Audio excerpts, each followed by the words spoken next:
నమస్తే. Welcome to Open Talk with Munchetti. కేంద్ర ప్రభుత్వం ఉపాధి పథకం కింద ఒక పథకాన్ని ప్రకటించింది, విబిజీ రామ్జీ అని. సో ఈ పథకం ఎవరికి ఉపయోగకరం, ఎవరికి ఉపయోగకరం లేదు. సో దీని మీద మాట్లాడేందుకు మనతో పాటు కమాండర్ చీఫ్ ఎడిటర్ రామారావు గారు ఉన్నారు. వారితో మాట్లాడతాం. సార్ నమస్కారం. నమస్తే అండి. సార్, విబిజీ రామ్జీ ఒక పథకాన్ని కేంద్ర ప్రభుత్వం ప్రకటించింది.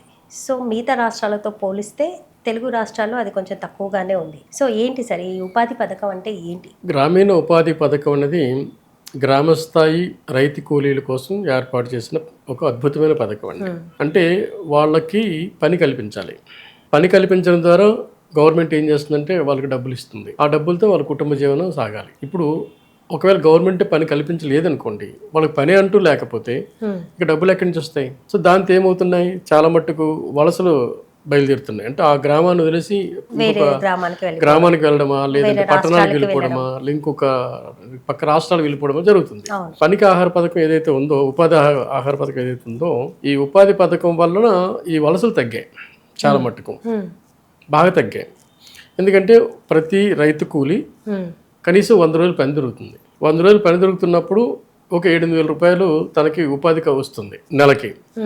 గ్రామ స్థాయిలో ప్రతి ఒక్కరికి 7,000 రూపాయలు సరిపోతుంది. దాంతోపాటు మీకు రేషన్ తక్కువ రేట్లు వస్తాయి కనుక, అలాగే కొన్ని రకాల పెన్షన్స్ కూడా ఉంటాయి కనుక, సో అలాగే ఆరోగ్య పథకాలు కూడా ఉంటాయి కనుక బతికేయడం పెద్ద కష్టమైన పని కాదు. పనికి ఆహార పథకానికి వెళ్ళగలిగిన శక్తి సామర్థ్యాలు ఆరోగ్యం ఉంటే, సో అట్లాంటి కుటుంబానికి ఇబ్బంది ఏం లేదు. ఒక కుటుంబం బతికేస్తుంది హ్యాపీగానే.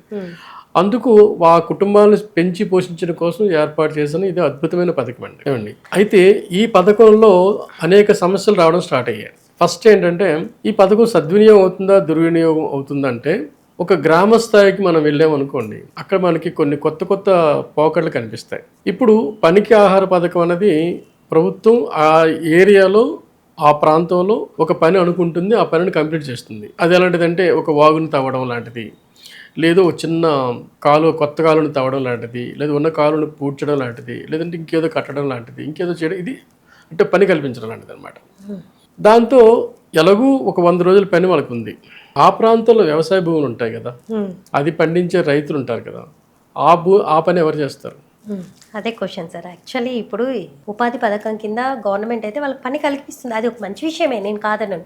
కానీ ఇప్పుడు వ్యవసాయం చేసే రైతులకి ఇప్పుడు ఇదే ఉపాధి కూలీలు కావాలి అంటే, సో వాళ్ళు ఎక్కువ మోతాదులో చెల్లించి మరి వాళ్ళని తీసుకొని దుర్వినియోగం అయ్యింది అక్కడండి ఆ పథకం. ఇప్పుడు గ్రామస్థాయి నేపథ్యం ఉన్న నాకు అర్థమైంది ఏంటంటే, అక్కడ నేను చాలాసార్లు మా ఊరు వెళ్తున్నప్పుడు నేను గమనిస్తుంటాను అనమాట.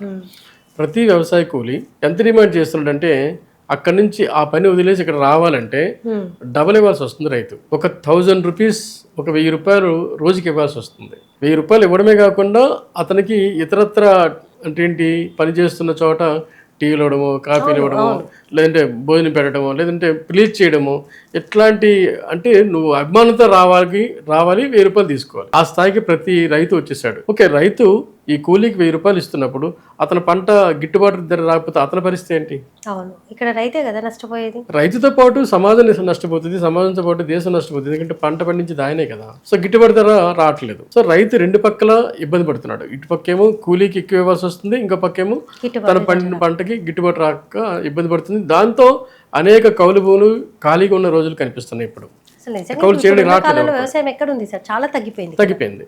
సో ఇది ఈ ఉపాధి హామీ పథకం వల్ల వచ్చే నష్టం. అయితే ఇప్పుడు ఈ పథకంలో కొత్త పేరుతో కొత్త రకంగా తీసుకొచ్చారంటే ఏంటి, వీళ్ళకి వేతనం ఇవ్వడం అన్నది, రైతులకి వేతనం ఇస్తున్నారు అన్నమాట. ఇప్పుడు అలా కాకుండా నెలకి ఎంత అని చెప్పేసి, ఒక రోజుకి ఎంత అని చెప్పేసి ఒక వేతనంగా ఇవ్వాలనేది ఇప్పుడున్న కొత్త పథకంలో ఉన్న స్కీమ్. అదే మీకు తెలంగాణలో అయితే 308 ఉంది, అదే ఆంధ్రాలో అయితే 312 ఎంత ఉంది. అంటే రోజుకి వీళ్ళకి 308 రూపాయలు, 312 రూపాయలు. కానీ రైతు మాత్రం 1,000 రూపాయలు ఇస్తున్నాడు, లేకపోతే 900 ఇస్తున్నాడు, అయితే 800 రూపీస్ ఇస్తున్నాడు. ఆల్మోస్ట్ డబుల్ కంటే ఎక్కువ ఇస్తున్నాడు. సో ఇప్పుడు ఈ పథకాన్ని ఈ రైతు వదిలేసి, అంటే ఈ కూలి వదిలేసి రైతు వైపు వెళ్తాడా, లేదా పథకంతో ఉంటాడా అన్నది ఇప్పుడు చూడాలి. సార్ ఈ వేరియేషన్ దేనికి సార్? ఏపీ తెలంగాణలో ఈ 312, 308 అన్నది, సో ఆ వేరియేషన్ ఎందుకు పెట్టుంటారు? అంటే సౌత్ ఇండియాలో ఇంతకంటే ఎక్కువ ఉంది కొన్ని రాష్ట్రాల్లో, అలాగే నార్త్ ఇండియాలో కొన్ని ఇంకొంచెం ఎక్కువ ఉంది. అంటే అక్కడ భౌగోళిక పరిస్థితులు బేస్ చేసుకుని ఈ రేట్ నిర్ణయించినట్టుంది.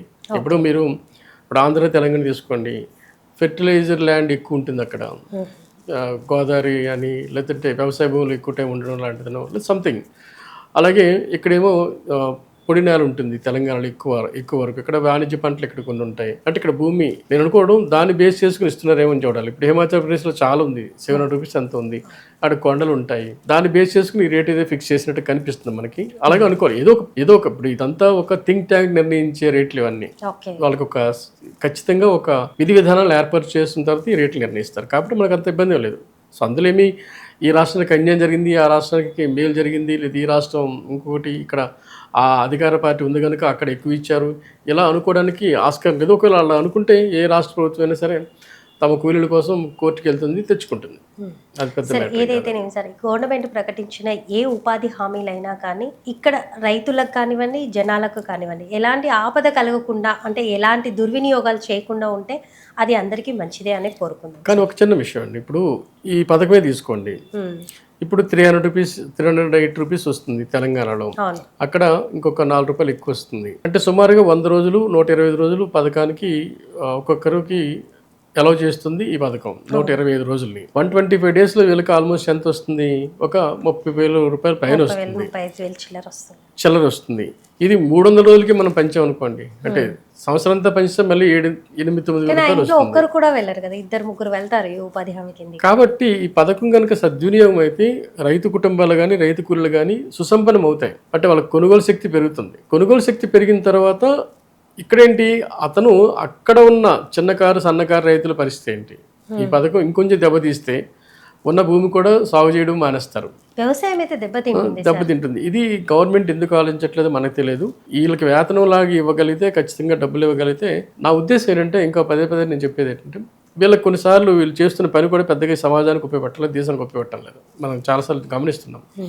అసలు వీళ్ళని వ్యవసాయ కూలీలుగా పంపించమని గవర్నమెంట్ చేస్తే ఆ డబ్బులు రైతు ఇస్తాడు కదా. మీరు ఈ రోజు పలానా రైతు ఇంట్లో రైతు దగ్గర మీరు పని చేయండి, ఇది చేయండి, ఆ డబ్బులు రైతు ఇస్తాడు. ఉపాధి సంక్షేమ పథకం కింద మీరు చేయించేది ఏంటి? గుంతలు తవ్వడము, చెట్లు నాటడము, అలాంటివే కదా పనులు చేయించడం. సో అంతకుమించి ఏ పనులు, అది కూడా పెద్ద 8 hours కాదు, మార్నింగ్ 3 hours, ఈవినింగ్ 3 hours. ఇంకొకటి ఏంటంటే సార్, ఈ పథకాల కింద జనాలని, ప్రజలని సోమరిపోతులు చేస్తున్నారన్న ఒక క్వశ్చన్ మార్క్ కూడా బాగా వినపడుతూ ఉంటుంది. బాగా వినపడడం కదండి, అది పచ్చి నిజం అండి. ఇప్పుడు మేము ఉన్నాం కదా, మాకు అన్ని గ్రామాల్లో ఈ ఉపాధి హామీ పథకం కింద పనిచేసే వాళ్ళు ఏం చేస్తారో అందరికీ తెలుసండి. వెళ్ళి కూర్చోవడం, అటెండెన్స్ చేసుకోవడం అంతే. ఆ తర్వాత వాళ్ళు ఏదో పార ఒక బలపం తీసుకుంటారు, పలుగు తీసుకుంటారు, అలా ఏదో అట్ట చేస్తారు. అంటే నిజం చెప్పాలంటే ఒక 5 మంది చేసే పని ఏదైతే ఉందో వీళ్ళు ఒక 50 మంది చేస్తారు. 45 మంది ఖాళీ కూర్చున్నట్టుగా కనిపిస్తుంది.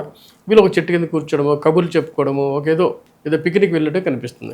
కానీ ఇలా చెప్పడం కూడా మనము వాళ్ళ పట్ల మనం అన్యాయం చేసినట్టుగా భావించాల్సి వస్తుంది. ఎందుకంటే వాళ్ళు రైతు కూలీలు, వాళ్ళ కుటుంబాలు సాగాలి, వాళ్ళకి ఎక్కడి నుంచి డబ్బులు వస్తాయి? ఇప్పుడు రైస్ని మనం మార్కెట్లో 20 రూపాయలు 30 రూపాయలు కొంటున్న దాన్ని మనం 2 రూపాయలకి ఇస్తున్నప్పుడు ఇది కూడా వాళ్ళకి ఇవ్వాల్సిందే. ఎటొచ్చి వాళ్ళ చిత్తశుద్ధిని ఏర్పాటు చేయాలి. వీళ్ళ వల్ల రైతు కానీ, రైతు దగ్గర సన్నకారు రైతు కానీ, చిన్నకారు రైతు కానీ, వాడి దగ్గర భూమి ఏదైతే ఉందో ఆ భూమి వీళ్ళ వల్ల నష్టపోకూడదు. అది సాగులోకి రావాలంటే గవర్నమెంట్ ఏం చేయాలి దాని గురించి ఆలోచించాలి. మెయిన్ ఆ ఒక్కటే అందరికీ, మేధావులకు కానీ, కాస్త రైతులకు కానీ, లేదంటే మన కౌలు రైతుకు కానీ వాళ్ళు ఆలోచించేది ఏంటంటే వీళ్ళ వల్ల వ్యవసాయం తగ్గిపోకూడదు, ఉత్పత్తి తగ్గిపోకూడదు, అలాగే కాస్ట్ ఆఫ్ లివింగ్ పెరగకూడదు అన్నదే మెయిన్ క్వశ్చన్ అండి. దానికి ఆన్సర్ మన రాష్ట్ర ప్రభుత్వాలు కానీ కేంద్ర ప్రభుత్వం ఇవ్వగలిగితే దీని మీద ఎవరికి ఎటువంటి కంప్లైంట్ ఉండదు. సో ప్రభుత్వాలు ప్రకటించే ఏ పథకాలైనా ప్రజలకు ఉపయోగపరంగా ఉండేటట్టుగా చూసుకోవాలి అని అంటారు. అంతే కదా. నమస్తే.